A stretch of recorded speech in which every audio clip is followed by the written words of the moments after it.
안녕하세요. 지금 보여드리는 영상 속에서 저는 7살 자녀와 와이프를 태우고 고3의 번화가를 오토바이로 주행 중입니다. 시속 한 15km 정도로 주행하고 있는 중이고요. 이번 영상의 주제는 태국에서 오토바이를 렌트하는 것에 대한 모든 것이라고 보시면 됩니다. 제가 아이를 처음으로 오토바이 태웠던 게 10개월 때였어요.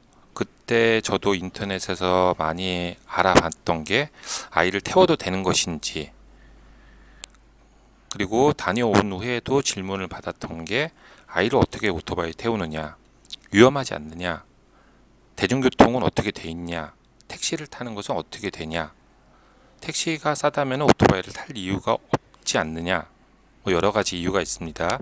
렌트했다가 그 리턴할 때 뭐 스크래치가 있다 그래서 바가지 뭐 사기 당하는 것이 아니냐, 또 렌트는 어떻게 하느냐, 어디서 빌리느냐, 얼마냐, 기름은 어떻게 되냐, 여러 가지 내용이 있어요. 그것에 대해서 좀 세부적으로 살펴보도록 하겠습니다. 지금 제가 아이를 앞에 태우고 와이프는 뒤에 태우고 있는 시내를 계속 주행 중인데요. 속도감이라든지 아니면 앞에 뒤에 이렇게 움직이는 거에 대해서 어떻게 지금 보이시나요? 뭐 안정적으로 보이시나요? 오토바이가 그 절대 안전한 교통수단은 아니죠. 하지만은 어떻게 운행하느냐에 따라 가지고는 뭐 저것보다 좋은 교통수단은 없다고 볼 수 있습니다. 처음으로 말씀드릴 것은 오토바이를 왜 렌트하느냐에 대한 제 개인적인 견해입니다. 방콕의 카오산로드에서 돈무안공항으로 택시를 타고 30분 정도를 이동을 했는데 그때 낸 비용이 200바트입니다. 그리고 지금 보이는 거리가 코사무이의 차행거리인데 여기에서도 택시를 타고 불과 1km도 안 갔지만 그때 낸 비용이 200바트고요. 그리고 오토바이를 하루 종일 렌트하는데 비용이 200바트입니다. 가격이 다 똑같죠. 교통수단은 택시하고 썽떼우, 그 다음에 오토바이가 있는데 오토바이 같은 경우 거의 모든 여행자들이 과반수 이상이 사용을 해요. 그리고 택시 같은 경우는 잘 이용을 안 합니다. 그래서 택시 같은 경우는 손님을 태우고 거의 공항만 왔다 갔다 거리기 때문에 이 시내에 있는 택시들을 잡았을 경우에는 손님을 한 명이 많은 돈을 지불하게 되는 게 이들의 수익 구조죠. 썽떼우 같은 경우는 1인당 50바트 정도라고 보시면 됩니다. 거리는 상관없고요. 그래서 3명이 저희 같은 경우 3명이 움직이면은 500m를 가든 1km를 가든 2km를 가든 150바트를 쓰게 돼요. 그리고 왔다 갔다 거리면서 여러 번 타게 되면은 뭐 하루에도 1000바트 이상도 쓸 수가 있습니다. 오토바이의 경우 하루 렌트하는데 200바트 전후라고 보시면 됩니다. 그리고 기름 같은 경우는 저는 꽤 많이 돌아다니는 편인데 2병 정도의 기름을 넣으면 되고 이건 80바트라고 보시면 됩니다.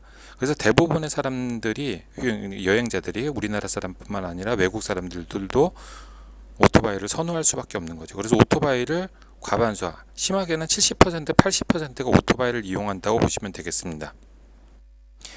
아이를 어떻게 태우느냐, 위험하지 않느냐, 그거에 대해서 한번 생각해 볼까 합니다.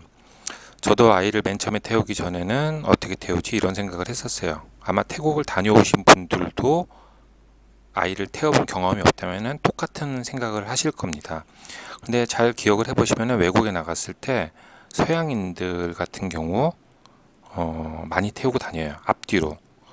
자녀들이 많은 경우에는 앞뒤로 아이를 태우고 와이프는 걸어 다닙니다. 아빠가 아이들을 태우고 다니는 거죠. 그리고 한 1년이 되지 않은 아이들을 데리고 외국으로 여행을 간다는 거에 대해서 우리나라 사람들은 되게 이상하게 생각해요. 어떻게 너무 힘들지 않느냐, 뭐 여러 가지가 있는데 외국 사람들은 합니다. 많이 합니다. 그런 차이라고 보시면 되겠습니다. 와이프와 둘이서 오토바이를 탈 때는 속도도 좀 내고요. 장거리도 이동을 하지만은 아이를 데리고 속도를 내진 않아요. 그래서 아이와 함께 장거리를 이동할 경우에는 차량 렌트를 이용하였습니다. 저는 보통 리조트에서 오토바이를 빌립니다. 만약에 리조트에서 오토바이를 빌릴 수 없을 경우에는 시내에 나가서 빌릴 수가 있는데 그때는 보통 여권을 맡기게 됩니다. 그래서 그 사람과 얘기를 해봤을 때 이 사람이 믿을 수 있다, 그런 것들을 좀 약간 더 신경 쓰셔야 되고요. 어쨌든 간에 리조트에서 웬만하면 다 빌릴 수가 있습니다. 제가 처음으로 묵었던 숙소에서는 오토바이를 빌릴 곳이 구비가 돼 있지 않았지만은 말하니까 밖에서 사람을 불러서 그 사람이 오토바이를 직접 가지고 왔습니다. 그리고 오토바이를 빌릴 때는 꼭 같이 확인을 하시면서 사진이나 동영상을 찍어 두시면 돼요. 저 같은 경우는 첫날 야간이었기 때문에 사진을 꼼꼼하게 찍어 뒀습니다. 이 사진을 꼼꼼하게 찍는다는 거는 진짜 막 살펴보시는 게 아니라 많이 다양하게 찍어 두세요. 그거를 일일이 다 살펴보실 필요는 없고 다양한 각도로 해가지고 계속 찍어 두시면 됩니다. 만약에 오토바이 사진을 찍는 거를 거부한다 그러면은 즉각 그거는 안 하겠다 이렇게 말씀을 하시면 되겠습니다. 다른 리조트에서 오토바이를 빌릴 때 모습인데요. 이때는 리조트 한쪽에 자동차와 오토바이를 렌트해 주는 곳이 마련되어 있었습니다. 이때도 여권은 받지 않았고요.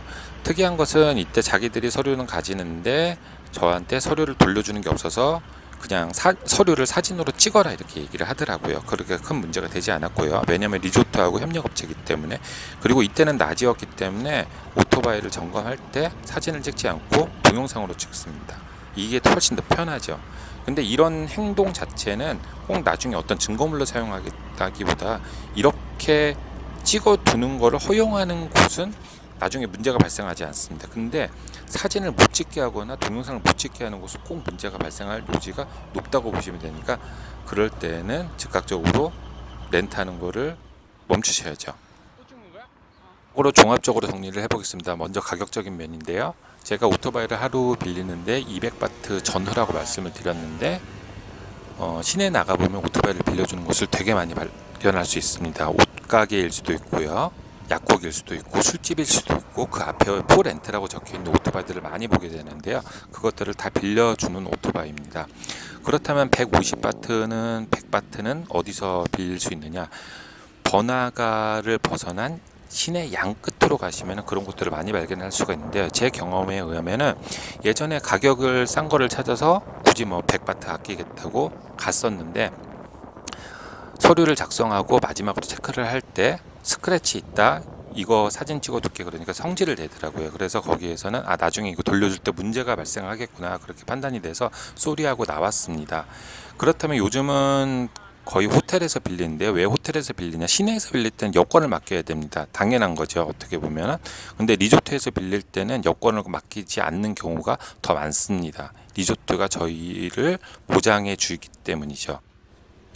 보험에 대해서 말씀을 드리겠습니다. 보험 같은 경우는 서류를 작성할 때 체크하는 란이 있긴 있습니다. 하지만은 거의 디폴트로 보험이 안 된다는 항목에 체크를 하면서 서류를 건네주게 돼요. 그래서 왜 안 되냐 이렇게 물어보면은 자기들도 안 되지만 다른 데도 다 안 된다 이렇게 대답을 하더라고요. 그리고 저도 여러 번 경험을 하다 보니까 보험이 되는 곳을 한 번도 못 봤습니다. 그냥 서류만 그렇게 보험 항목이 있다고 보시면 되죠. 설명드릴 수 있는 부분은 좀 더 있는데 지금 영상을 만들면서 보니까 사진 자료가 너무 부족해가지고 여기서 마치겠습니다. 따로 문의 주시면은 답변 드릴게요.